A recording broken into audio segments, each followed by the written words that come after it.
Membuka seluruh rangkaian acara pada pagi hari yang berbahagia ini.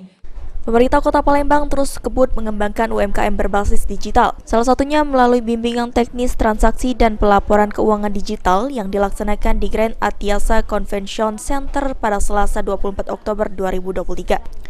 Dalam kesempatan tersebut, Kepala Dinas Koperasi dan UKM Kota Palembang Sulhijawati menyampaikan dalam bimbingan teknik ini diikuti oleh 100 peserta pelaku UMKM di Palembang yang tergabung dalam komunitas, baik dari bidang kuliner, kerajinan, maupun fashion.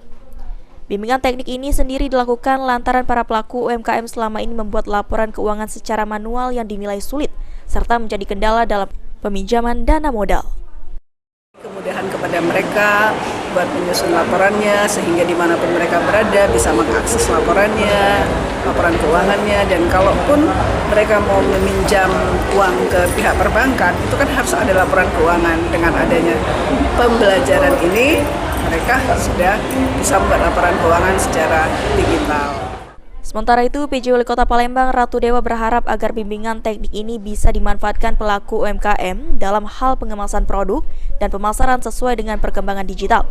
Sejauh ini UMKM Palembang terus berkembang, bahkan yang terdata mencapai 80.903. Untuk itu, pemerintah Kota Palembang akan terus melakukan pembinaan. Ini akan bisa bermanfaat bagi para pelaku UMKM. Paling tidak ada beberapa narasumber yang akan memberikan materi dalam rangka memenuhi kebutuhan mereka, bagaimana cara packaging yang bagus, bagaimana pemasaran sejalan dengan era go digital. Maka dari itu pelatihan ini kita berikan satu apresiasi.